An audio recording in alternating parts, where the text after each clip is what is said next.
కన్య రాశి స్త్రీ పురుషులకు పరాభవ నామ సంవత్సరం ఏప్రిల్ మాసంలో శుక్రగ్రహ అనుకూలత వల్ల ఆర్థికంగా పరిస్థితి మెరుగుపడుతుంది. కొన్ని అప్పులను తీరుస్తారు. కొత్త ఇల్లు లేదా వాహనాన్ని కొనుగోలు చేస్తారు.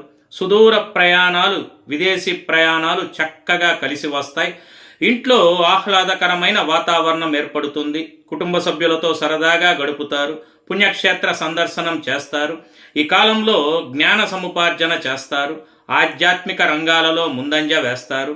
గ్రహగతుల రీత్యా చూసిన సూర్యుడు ఏప్రిల్ 14 వరకు 7వ ఇంట, ఆ తరువాత 8వ ఇంట సంచరించడం, అలాగే కుజుడు శని 7వ ఇంట కలవడం వల్ల వైవాహిక జీవితం అలాగే భాగస్వామ్య వ్యాపారాల్లో కొన్ని ఒడిదుడుకులు ఎదురు కావచ్చు.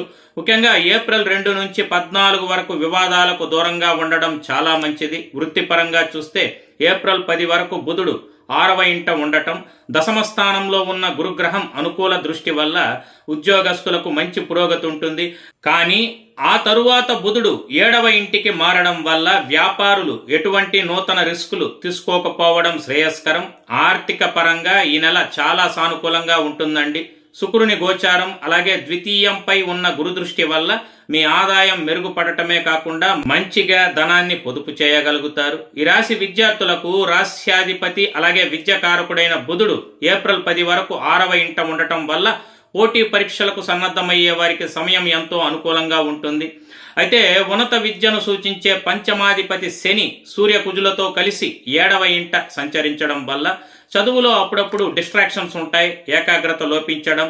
కాబట్టి విద్యార్థులు అనవసర విషయాలకు దూరంగా ఉండి ఒక ప్రణాళికాబద్ధంగా కష్టపడి చదివితే ఈ మాసంలో ఆశించిన ఉత్తమ ఫలితాలను మీరు ఖచ్చితంగా సాధించగలుగుతారు.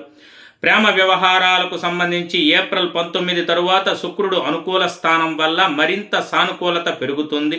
కుటుంబ జీవితంలో కుజుడు శని ప్రభావం వల్ల చిన్నపాటి సమస్యలు వచ్చినా చతుర్థ స్థానాధిపతి అయిన గురువుని శుభదృష్టి వల్ల వాటిని సులభంగా పరిష్కరించుకుని ప్రశాంతతను పొందుతారు.